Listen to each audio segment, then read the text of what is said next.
Welcome to Making It Awkward and this special bonus episode. I'm Jessica Wilson, and I'm here with Dr. Whitney Trotter, Angela Goins, Tigress Osborne, and film director and writer Elizabeth Aiku.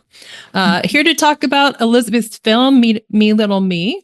My first episode with Elizabeth about her film was up on November 7th, if folks want to run over and grab that one as well. We'll be discussing the film today and the awards that it won. Elizabeth, tell us a bit about your film. Thank you so much. Yeah, it's slice of life narrative feature film. It's based on lived experience. So my experience going to outpatient eating disorder recovery while working full time. And yeah, we premiered at South by Southwest 2022.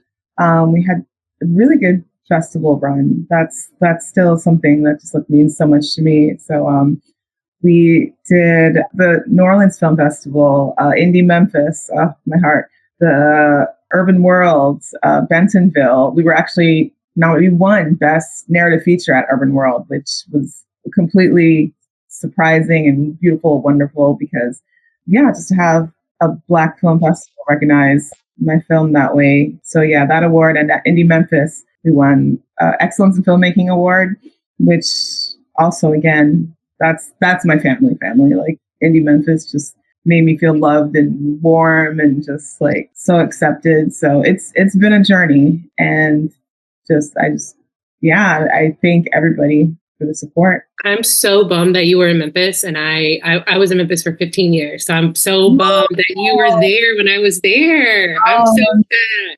Oh man. So sad. Yeah, it's such a beautiful, beautiful place. So amazing people. So all of us are good chatters. We can just dive into a conversation about the film. Please. Yeah.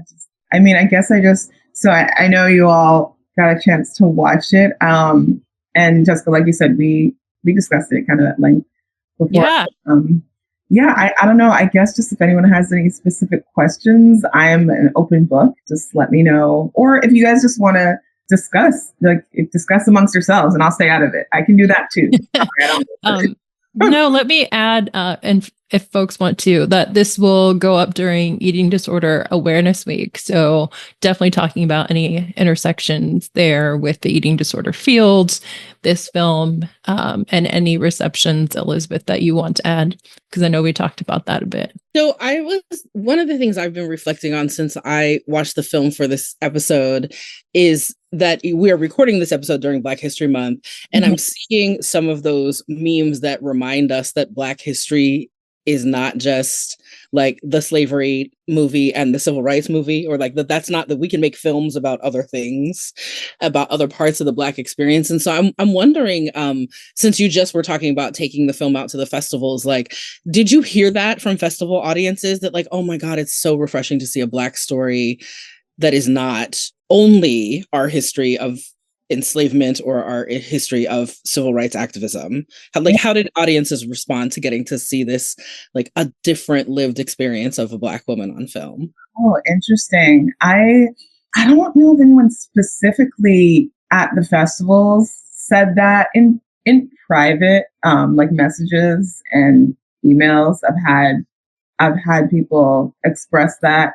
But yeah, at the festivals, I just had a lot of people who were just fans of independent film, because it's an indie film first, and they were just wow, you did that.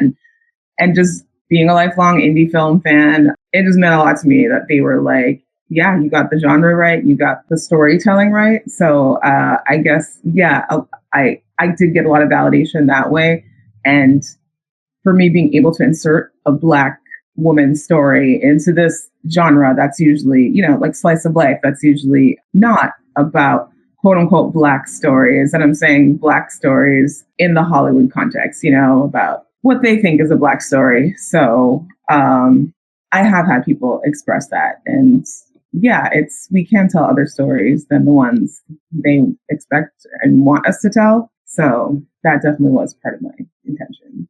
I love that. I'm curious, what was it like being at Indie Memphis in a majority Black city, getting kind of piggybacking what Tiger said, getting to really show this form of art that we don't really get to hear, see. I think it's amazing. Like, we're celebrating Black History Month and Eating Disorder Awareness Week. Like, this is probably one of the only 2 Black panels that will be featured in, the entire month and week.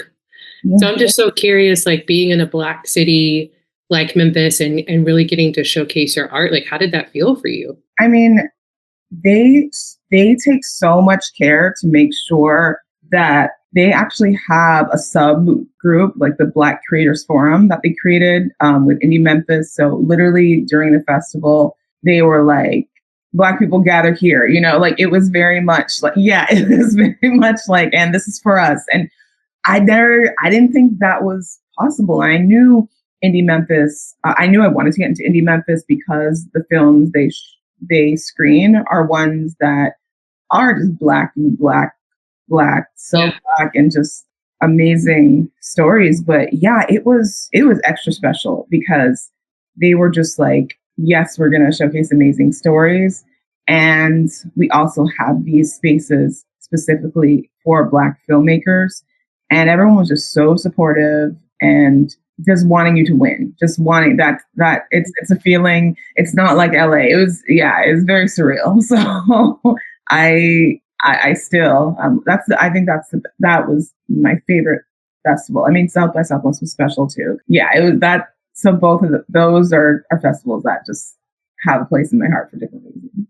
All right. I have a question that I was hoping I get to ask. So I'm just going to jump in. It sort of ties into what the 2 of you had already asked, but I really wanted to hear from you what it was like to see your story like on the big screen. I don't know. And to have people watching it. Like, I think I have no experience, but like writing it and then having it, I know you did the directing as well. Like, that's one thing, but then to see it all come together, like, I know I've seen interviews before where actors have said, like, it's so weird to watch myself on screen or to see my story up there. But for you, it's just so personal. And I'm just curious, what that's been like for you to share your story with people, but to also to have it all come together and watch it on the big screen. It's a roller coaster. It's not one specific feeling. Yeah, some days are better than others. Honestly, it's hard because honestly, I don't know, Jessica, I think we talked about this a bit, like on set, I dissociated a lot. I was like, okay, we just got to get this done. Now let's get this film. And so it hadn't all really sunk in really what I was about to do or how real it was going to be. So when I was in the edit suite editing everything is when it became real. And it hit me like a ton of bricks. And I was like, oh no, I made a mistake. I should have done that. So it was very hard. It was hard to watch, and it still is. But I did end up having a lot more empathy for myself at that age because there were a lot of things that I didn't even realize I was kind of just like hanging on to in a bad way, just really remembering things and just kind of cringing and being like, oh, why'd you do that? Like, what was wrong with you?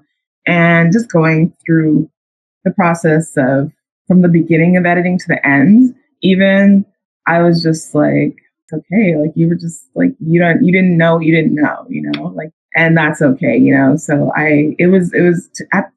at some points it was healing, which I guess was one of the outcomes I wanted, but it was also painful. So yeah, I don't know if there's one way to describe it. I'm probably not describing it very well.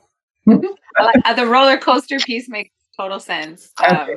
Yeah. I feel like if that were me, I would be like having all these moments of in and out, like vulnerability and just like, why did I put that in there? Or I didn't want to share that. Or so I get it. But I just think, or maybe it's important for me to say, I'm like, as I was watching it, I'm really proud of you for throwing all of those pieces in there and just like letting it be like, that's the way it was, or this is the way I want to share it. And it is what it is. So it's really cool to see a Black lead in your own story. I mean, that's your story, right? Like, you pick somebody, like, that's important. And I'm really happy that you're winning awards for that and you're out there showing people, and that's your story and the way you wanted it to be portrayed. So Thank you so much. Elizabeth, you mentioned the dissociation, and I'm not sure that most folks know like the setting of that treatment center, and what it was like to go back in there. Yeah. Oh, it was hard. it was hard. That's so basically that place that we shot the treatment scenes was where I actually went to treatment. So yeah, that was the actual place. I know it sounds, as I'm saying it, I'm like, why'd I do that? But it was available. They said we could shoot there. And I'm struggling to not share like specifics about going back. It was interesting because they were, yeah, I'll share this. They were very, okay. So, and I don't remember if I've touched on this in another panel, but treatment's very rigid.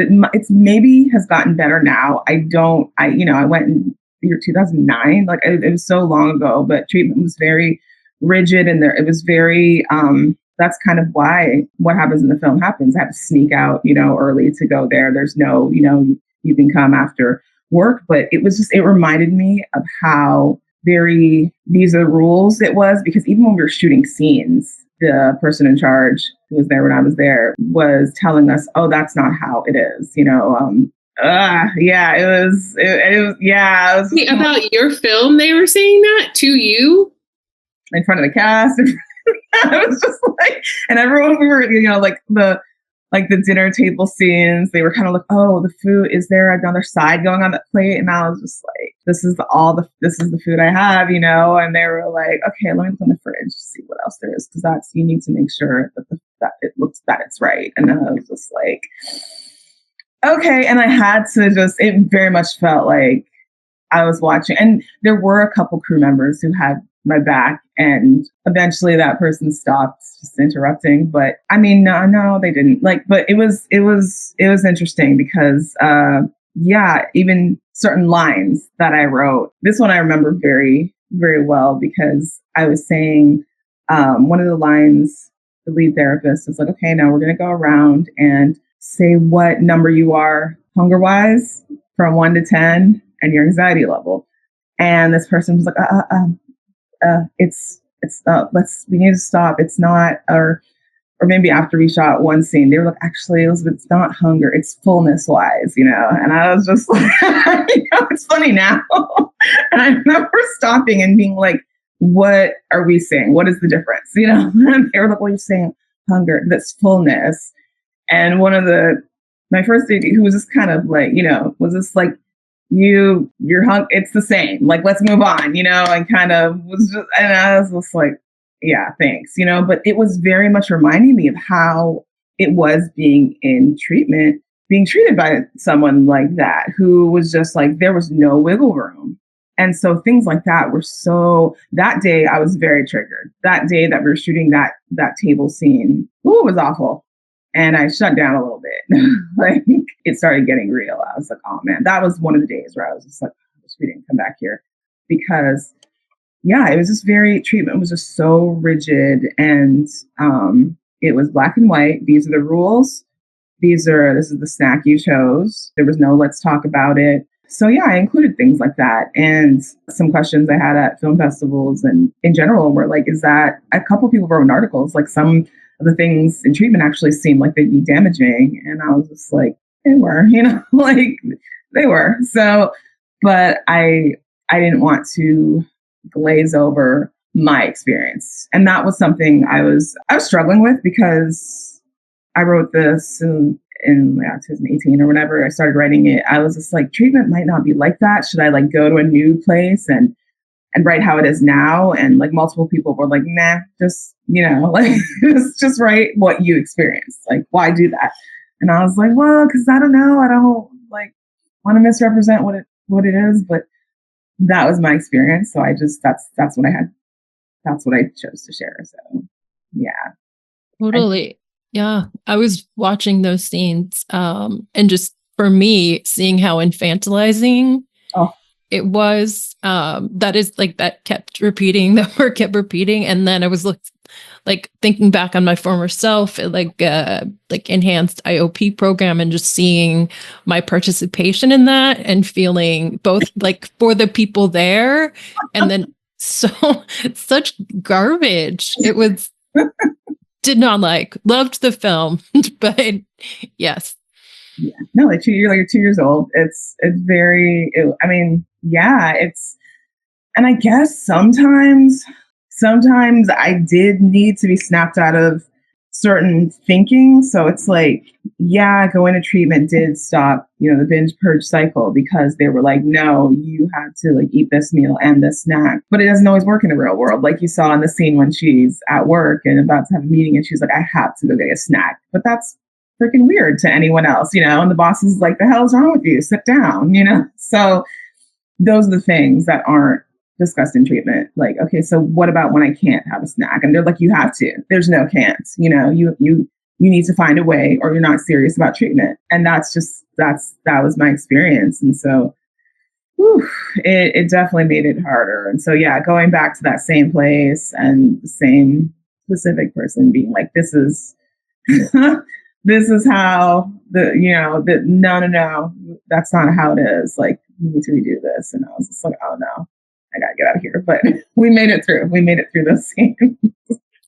That snack scene was so powerful, that scene with the boss and her trying to like, I need a snack, because, if you're watching that through your lived experience as a woman of color, dealing with a white man who's a boss, if you've ever had any of those dynamics, that like, and a boss who's that kind of boss, because I hated that dude. Like, oh, we're gonna get a little compassion from him eventually, but like, are we though? Because fuck that guy. But that was like half my experience in the movie was just that, like just being mad at that boss. But in that moment, there's all these scenes where like when you're watching it through the lens of your experience as a Black woman, even for me as somebody like I don't have the same lived experience or professional experience with eating disorder treatment that I think everybody else on the panel does. But there's still like this relatable piece for me of just the like, but I know what it's like to be in a moment with that boss as who I am.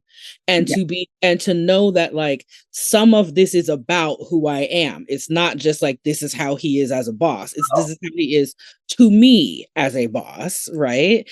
And I felt that in a lot of the scenes, and just really appreciated that it was never made easier for the audience by making it explicit. Like, you have to actually think about it, and you have to actually connect it with your own lived experience or what you've heard by listening to other Black women about their lived experiences. And I found that scene so uncomfortable.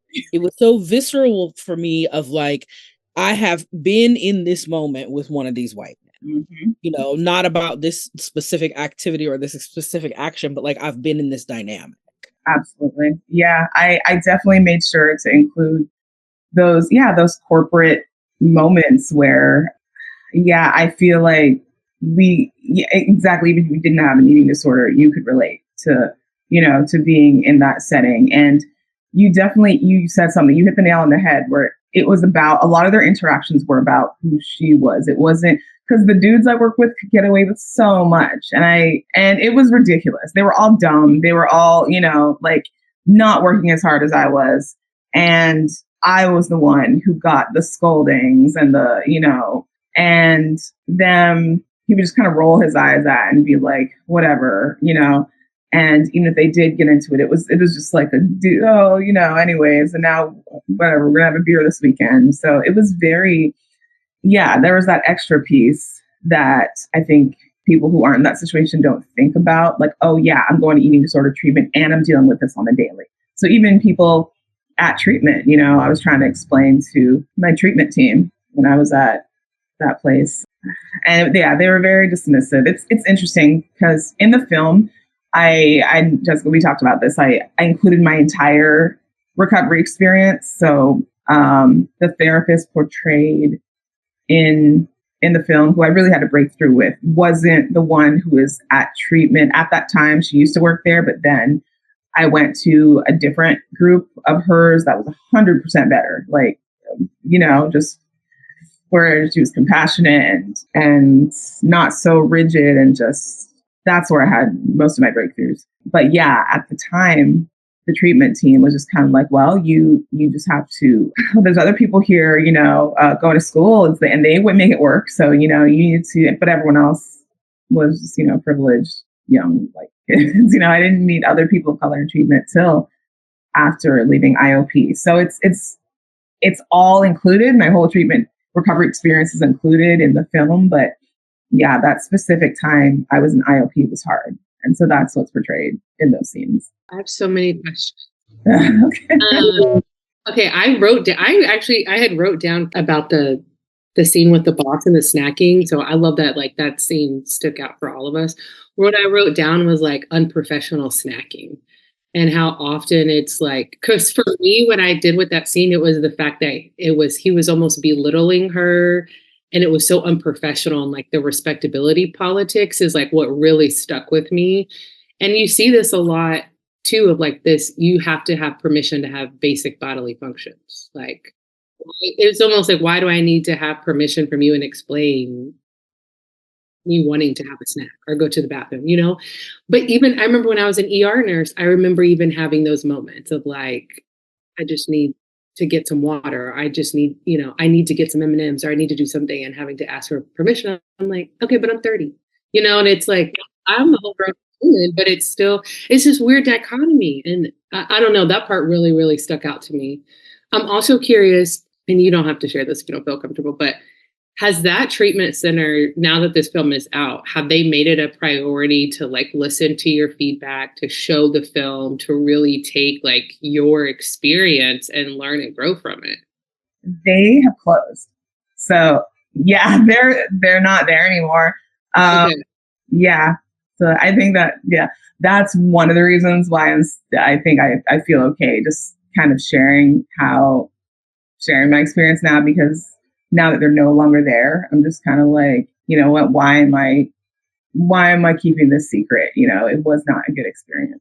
And they know, like the person who ran it knew, but always was just like, oh, but you were sick, like, I know you didn't have a good time here, but you were sick. That's okay. And it was weird. Even that's how I was welcomed back when we were shooting. And I was just like, ugh, get me out of here. That's 100% one of the reasons I immediately started just trying to dissociate, but like, it was just very triggering. And it was very clear to everyone. I thought I was hiding a little bit. My producer, my lead actor, everyone was like, you okay? And I was just like, mm-hmm. And I sure was not that day. So yeah, but even if they were still open, I don't know if they would. I think I would just be considered someone who wasn't compliant, or I mean, I don't know. That's a good question. I wonder. But from what I know of that place, they would just be like, I don't think so. Because I shared all that stuff. I tried to bring up socioeconomic differences between us, because there was just, at the time I went, people came and went. But when I first joined, it was all just like really privileged, like Orange County kids. And if you know Los Angeles or Southern California, it's just like a really rich white part of the state, and that's who was there. And I even brought up to the therapist they assigned me, a really white lady, that, I'm the only one working full time. I'm the only, these kids have their parents, whatever. And they were always like, well, I'm going to challenge you on that. It was always, I'm going to challenge you on that, because yes, you're saying this and that and how you're different, but you all ended up in the same place. So, I mean, so they very much thought having eating disorder was the great equalizer. So we're all equal now, and so whenever I try to bring up, and the same person who was telling us we were doing everything wrong was just like, when I joined, was just like, well, are you worried about being Black and being here? And she said it like that. And I was like, uh-huh, especially now after you said that like that. Now I'm very worried. Maybe your response could have been, are you worried about me being Black here in your treatment center? Are you worried about it? Yeah, how am I supposed to feel now? Like, oh, that's cool. And yeah, exactly. No, but that's literally how it went. I was like, oh my God, like, something this person. And then they just gave me the whole eating disorders don't discriminate talk. And Yeah. And I was just kind of like, but I felt at that point I had no choice because, yeah, it was, I tried to just like stop on my own, like stop the behaviors on my own, but couldn't. And I visited that place earlier and was like, I work, like, is there IOP later? Can I come on weekends? And they were like, no, you need to find a way to work it out or we can't help you. And so I went back to like, struggling. And I was just like, I was like, okay, and I tried to like start my own like kind of support group with another person I knew who was sick, but two sick people trying to help each other, that didn't work out well. And when I came back to that place, they were very smug about it, like told you, it's just like, yeah, I know it didn't go well. So I had to come back. And so, yeah. And then I had to just like sneak out of work. And there was a whole bunch more that I didn't put that went wrong that I didn't put in the movie for like literally legal reasons. It's like, I was just like breaking all kind of rules. Yeah, I don't care anymore. I like taking cars off the lot. Whatever, like let them come get me. I don't like, just like to get to treatment early. Just like jumping in rental, so, yeah, there was just a lot to try to make it work around their schedule. There's so much that I was doing, just like lying and breaking all these rules to get there by 4. And like, I was there till like 9. It was insane. And then like had to still, go to work the next day and do it all over again and pay the co-payments, and until it all just kind of blew up in my face and I got caught, so yeah. Can I ask you a question about the sort of like presentation and marketing of the film and how much you're able to talk explicitly about the film being about eating disorder treatment? Because I noticed when I looked at the description I watched the film, this is an exception I will make for Prime because I generally avoid Amazon, but I want to support your film, right? So they can have this little money to do this. Right. But like looking at it so that's the platform that I watched it on. And the description was sort of like, this tough woman is struggling with her job and professional crises or whatever. And I was like, this doesn't seem like what I'm going to talk about on Jessica's show. Like, just like, and so then you started watching it and like just how much of the content of the movie is so very much directly about this treatment versus how the description acknowledged that this was part of what the movie was about at all. Like, how do you feel about that? I know you don't get to write the description for the streaming platforms, right? But like, how do you feel about that? It's, oh man, there's so much to unpack with that. Cause it's hard. The marketing of the film has been hard. Some of it has to do with our distribution. Some of it has to do with, who we're being marketed to. But I was okay. It's funny because, I was okay with the description and approved it because it sounds very slice of life. And again, that's, what I wanted it to be more than anything else. But I think people get scared also of like eating disorder movies. So I'm okay with it being marketed just as, a slice of life film about a woman who's struggling with work to kind of draw people in and then be like, gotcha, it's about her eating disorder recovery. So I do have input, and my producing partner and I talk about this a lot because she's just like, we want everyone to see it. It is for the recovery world, but we do want everyone to see it. So it's a balancing act. And I don't know if we're making the right decision by not being like, come see this eating disorder movie, because I don't know if that'll be better or worse. I'm open to feedback. Yeah. Have you been approached by anybody for Eating Disorder Awareness Week or people wanting to partner or show your film? Not really. I'm going to be candid. It's not doing as well as I thought. It's a little bit, I'm taking it kind of personally. Like it's because we want everyone to see it, but definitely my main audience is the recovery world. And yeah, it's not really being supported as much by the recovery, the non-Black and people of color recovery worlds. So yeah, I thought for sure the white eating disorder recovery world would be on board because it isn't just a Black story like we talked about.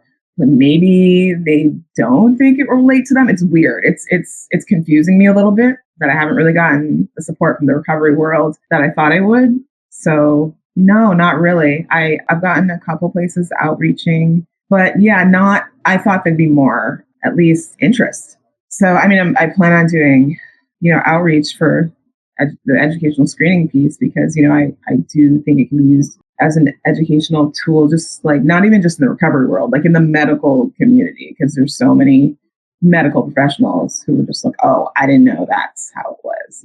So yeah, no, it's been a little bit disappointing, but I mean, I am happy when it reaches individuals and specific scenes do resonate, and people are like, oh yeah, I've been there, just like how we've been talking about.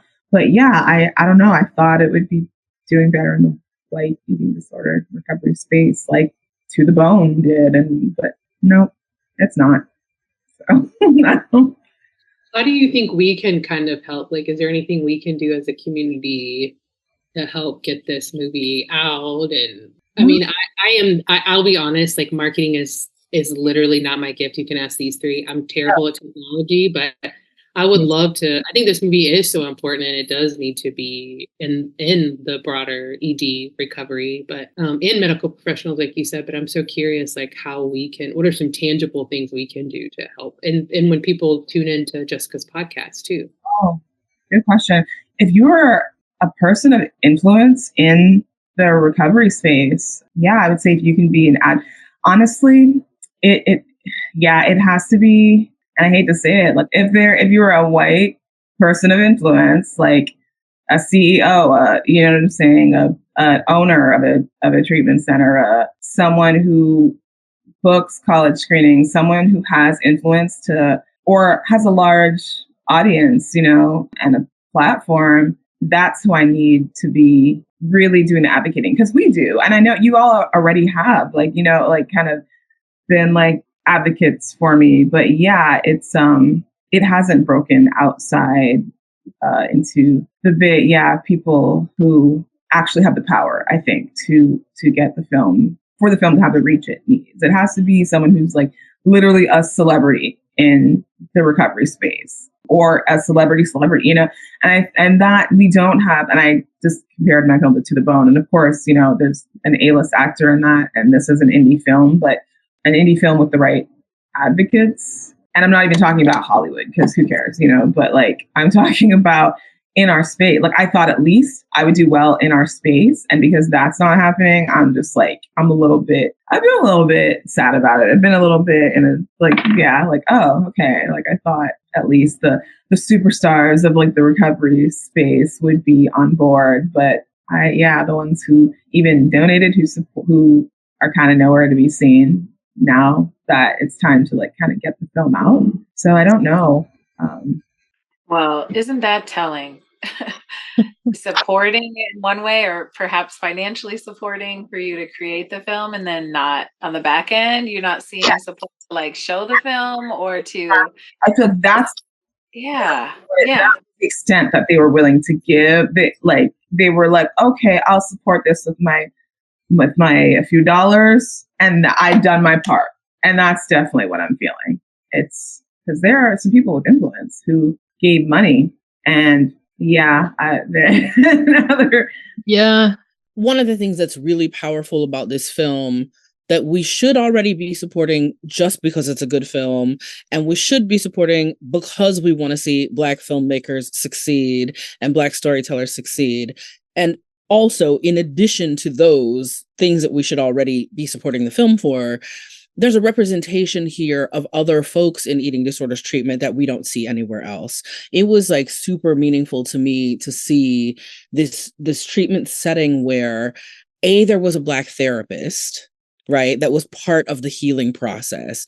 B, there was a fat woman. C, there was a man. Like the just like these folks who like, I hate the use of the word atypical in eating disorder spaces, because I'm like, what y'all mean is not white or not thin, right? And like, but these people who get labeled atypical, who need support and who are way more typical than we think they are, and are not showing up for treatment and support because of us treating them like that. Like, to see that representation in the film, and to me, like, Long Beach was like a character in the film, right? Like, it feels like it feels like I've rented a car in Long Beach. This is real, right? And so like those other pieces that you know that people might not pick up from watching the trailer or seeing the description or whatever, that really are the representation we're looking for in so many ways.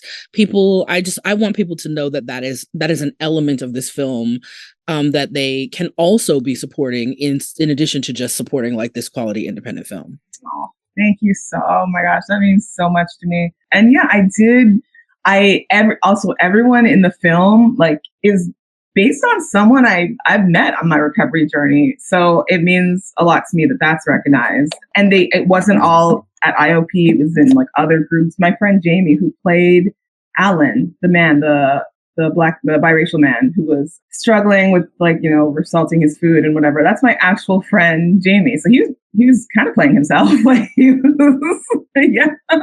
played Alan. Yeah. So it meant so much to me to have him on set too. Like just kind of, it was one of those things like, okay, we got this, you know, like just someone who's actually been through it. And people were like, well, is this how it was? And he was like, yeah, he's funny too. He was like, well, except for I'd like lie about the numbers, you know, like, cause yeah, there were people who just straight up, it's like, are you anxious right now? No, yeah. So, but no, I thank you so much for just recognizing, the representation, because I met men, I met people of all sizes, people in larger bodies. And it was, and I'm just remembering a lot of the experiences I had, and that was never ever represented accurately to me. Like the people who were in these movies were never the people I met. So I was like, okay, I'm going to put y'all in this film because this is who I met on my recovery journey. So, and I had to rep Long Beach because LB till the day I die. I love it so much. So thank you for recognizing all the things that I really, I put a lot of love into. That means a lot to me. Yeah, I just want to thank you for sharing this with us, but a wider audience. Now that I'm hearing that you're not getting sort of the reach and support that you wanted, I just want to add to that this really could be even a training film for treatment centers and folks, because we didn't talk about this, but I think like another really powerful part of the movie for me was like your relationship and interactions with your sister and your mother, and like how instantly triggered, like how about that experience for clinicians to see like how quickly this can spiral out of control, even for people who are doing well or trying so hard, like you were trying. This character was trying so hard to meet the rules and requirements of recovery while still functioning in life, and trying to make all of that happen and meet everybody's needs, and like, you know, hits this wall of this immediate trigger. And what is that like for folks? Because everybody has it in treatment. So anyhow, I just wanted to throw that out there too. Like this could be used in so many different ways. So this film is amazing. And I know your story and heart is attached to it. And I hope that people really, I mean, you're out here winning awards. What do people need to bring this into their set? Like this is important stuff. And to hear it from a unique, not unique, from a perspective that may be unique to those providers could be very eye-opening. So kudos to you. That's all. Thank you. I loved it. The cake scene, I know we didn't talk about the cake scene got me. The cake scene got me. I was like, am I having a trauma response? Like there was just so much. There was so much we didn't get to, but everybody needs to watch it. I totally echo what everybody else said, and just I hope people will continue to support this film. So thank y'all. Love y'all so much. Thank you. My last note is that it really taught me like how to be a better support person to anyone who is having mental health challenges. I was like, oh, this is like very specific. You know, I'm like, how do I support you? But like this was super specific. So folks are, even wondering what that looks like. I thought this is great. So, and yeah, thank you. Let us know how to support you. Elizabeth, Angela, Tigris, and Whitney, thank you so much for coming back on the show. I will continue to have this film and this conversation for Eating Disorder Awareness Week anytime, any year that you want to come back with folks and see how it's been going. Okay. Thank you. Yeah. I love it. Thanks to everyone. Bye. Thank you. Bye. Thank you. Bye. Bye.